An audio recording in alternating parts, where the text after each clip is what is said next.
Puji nama Tuhan, selamat pagi, berjumpa kembali di dalam program Pastor Talk. Dan sebelum beraktivitas di pagi hari ini, izinkan firman Tuhan akan memandu Anda di dalam perjalanan seharian ini. Judulnya adalah hari ini berbicara tentang awasilah dirimu, awasilah ajaranmu. Terambil di dalam 1 Timotius pada pasal 4, pada ayat yang ke-16. Awasilah dirimu sendiri dan awasilah ajaranmu. Bertekunlah dalam semuanya itu, karena dengan berbuat demikian, engkau akan menyelamatkan dirimu dan semua orang yang mendengarkan engkau. Saudara, setiap orang percaya, terutama yang melayani Tuhan, itu kita dipanggil untuk hidup di dalam kewaspadaan. Rasul Paulus memberikan nasihat kepada anak rohaninya, Timotius, yaitu seorang pemimpin muda di dalam jemaat agar menjaga dua hal penting, yaitu kehidupan pribadinya dan ajaran yang dia sampaikan. Nah, ayat ini bukan hanya untuk para pemimpin gereja, tetapi juga bagi setiap orang Kristen yang ingin hidup di dalam kebenaran dan membawa dampak bagi orang-orang lain. Nah, ada beberapa yang dapat kita pelajari dari teks ayat ini, saudara. Yang pertama adalah awasilah dirimu. Itu berbicara tentang jaga hidup kita dengan baik. Nah, Paulus menekankan pentingnya di sini adalah karakter dan kehidupan rohani yang sehat. Seorang hamba Tuhan atau seorang yang menjadi percaya pada Yesus tidak hanya harus pandai dalam berbicara atau pandai dalam mengajar, tetapi juga mereka harus memiliki kehidupan yang mencerminkan Kristus. Itu sebabnya dikatakan awasilah dirimu. Nah, pertanyaannya, bagaimana cara kita mengawasi diri sendiri? Tentunya yang pertama dengan menjaga hubungan dengan Tuhan. Ya, kita harus jaga hubungan kita dengan Tuhan melalui doa dan melalui firman Tuhan. Anda bisa baca di dalam Mazmur 119 ayat 105, firman Tuhan itu pelita bagi kaki kita. Lalu cara kedua untuk kita mengawasi diri kita sendiri dengan menjaga kekudusan hidup. Dengan kata lain artinya kita menjauhkan diri kita dari dosa. Dan di situ kita tidak mau kompromi dengan tawaran-tawaran yang tidak sesuai dengan firman Tuhan. Itu yang harus dilakukan. Penulis Petrus bahkan berkata 1 Petrus 1 ayat 15-16 juga mengingatkan untuk kita tidak kompromi dengan hal yang salah. Lalu cara kita yang ketiga untuk mengawasi diri sendiri adalah dengan memeriksa kembali hati kita, motivasi kita. Apakah hidup kita ini sudah berjalan di dalam kebenaran di hadapan Tuhan? Sesuai dengan perkataan Mazmur 139 untuk menyelidiki hati kita, meneliti diri kita sendiri. Nah, saudara, ketika kita mengawasi diri kita sendiri, kita menjadi cerminan Kristus bagi orang lain. Dan hidup kita itu dapat menjadi kesaksian yang nyata buat semua orang. Nah, itu yang pertama, awasi diri kita.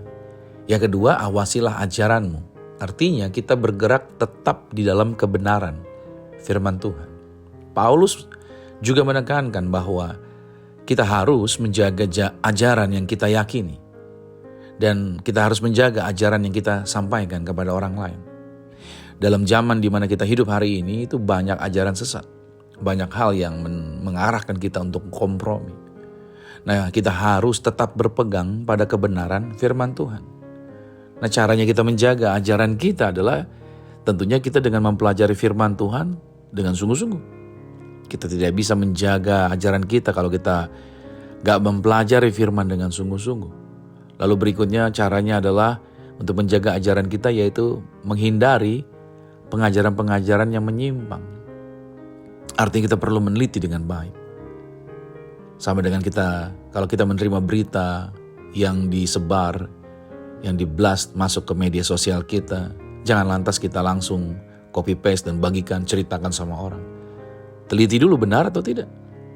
Itu menyimpang atau enggak. Itu sesuai dengan kebenaran atau tidak. Jadi kita jangan gampang langsung menyebarkan sesuatu. Perbanyaklah literasi kita. Sehingga kita tidak mudah yaitu diombang-ambingkan oleh pengajaran yang menyimpang. Dan yang ketiga, bagaimana cara kita menjaga ajaran kita adalah mengajarkan firman Tuhan dengan kesetiaan. Dan mengajarkan firman Tuhan dengan penuh kuasa. Ingat, kuasa Tuhan diberikan untuk mengajar, untuk membawa kebenaran ini kepada orang-orang, untuk mereka melihat Tuhan. Nah, Jika kita menyampaikan kebenaran dengan setia, maka orang lain akan mengenal Tuhan dengan benar dan mereka dapat bertumbuh di dalam iman. Lalu pelajaran yang ketiga, saudara, adalah bertekunlah. Karena firman Tuhan tadi katakan bertekunlah. Kenapa dikatakan bertekun? Karena ini akan menyelamatkan dirimu dan menyelamatkan orang lain. Bertekunlah dalam semuanya itu. Karena dengan berbuat demikian engkau akan menyelamatkan dirimu dan semua orang yang mendengar engkau. Nah, Tuhan memanggil kita untuk bertekun, artinya kita tidak menyerah dalam menjaga kehidupan dan ajaran kita.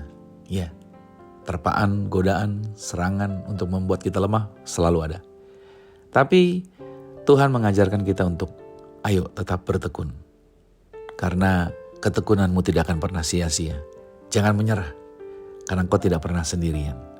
Ingat baik, ketika kita tetap setia, maka yang terjadi, kita sendiri akan tetap ada di dalam keselamatan. Itu dulu saudara harus pegang.